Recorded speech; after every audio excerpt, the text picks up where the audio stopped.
actually into play. MiniWarGaming's Beat Map Batrep. Welcome back to Beat Map Batrep. This is Tomb Kings vs. Ogres. We're into Tomb Kings turn 2, and this is where a lot will be decided. First off, do the stalkers come in? Yes, they come in and they scatter back just 4 inches. I decided to put them behind the lead belchers. I could have gone after the man-eaters as well, but I just want to keep them out of range of everything.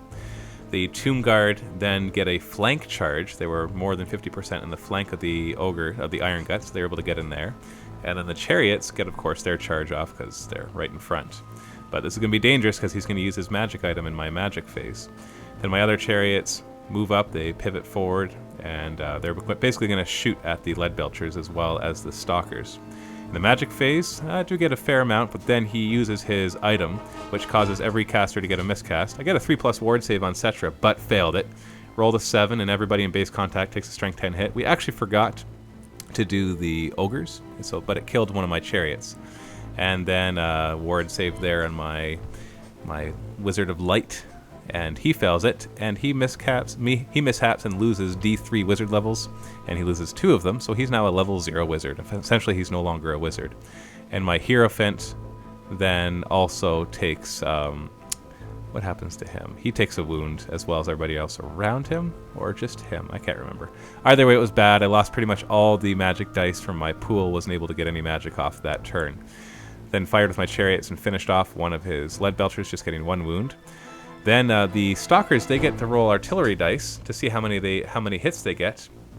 But I rolled 2 mishaps, so they take D3 wounds for every mishap, so I lost one of the stalkers, but still managed to inflict 2 wounds with the other 8 hits. They're automatic hits at strength 1, but it's versus the initiative rather than the toughness. Then the impact hits allow for me to kill off a couple of the ogres at first. His butcher then his fire breather guy makes way so that he can breathe his fire all over my Tomb Guard and try to win this battle, because it's very important not to try to kill everybody, but try to get as many wounds in as possible to win this combat, because he's flanked and he doesn't have steadfast because he's not going to have more ranks in me once he loses a couple more guys. So, got some double ones there. He loses a couple more wounds off his ogres. I need to knock down a couple more ogres to make him lose the steadfast thing so he's no longer stubborn. And there we go. He does not have his back rank anymore. All the Chariots attack. His ogres all have great weapons, so he's going to be striking last, which gives me a chance to do as much damage as I possibly can. Managed to kill 2 more ogres, so lots of damage so far. Then I got my 2 wizards, and they do like 1 point of damage, but he manages to save that. Then his butcher gets to go because he does not have great weapons, and he inflicts 1 wound? No. Yes, he does, but I put it on Cetra, who makes his save. And then the rest of his ogres get to attack. I actually forgot to use my steeds. That would have been a lot more attacks right there, but they're only strength 3, so it might not have been a lot. And then I put some of the wounds on Cetra. I spread out the wounds basically. Cetra takes another wound, and it kills 2 more of the Chariots, leaving only 1 left. And then the Iron Guts, we actually accidentally used the Iron Gut, who is dead, thinking that he could have gone, but he had a great weapon, so he was not the same initiative. And then he breathes fire and gets 12 shots against me, but only manages 2 wounds, and I actually save both of those. So he loses by 5, and he fails his leadership, which means he's running. So now we're going to see if I catch him. I get 3 dice, take the best 2, because I have Swift Stride, and I roll a 10. And then he rolls 6, which means that whole unit has been overrun. All 3 characters are gone. All of his Iron Guts are gone.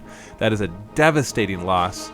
That hill was actually moved back, so we just moved it back to where it originally was for ease of putting the models where they're supposed to.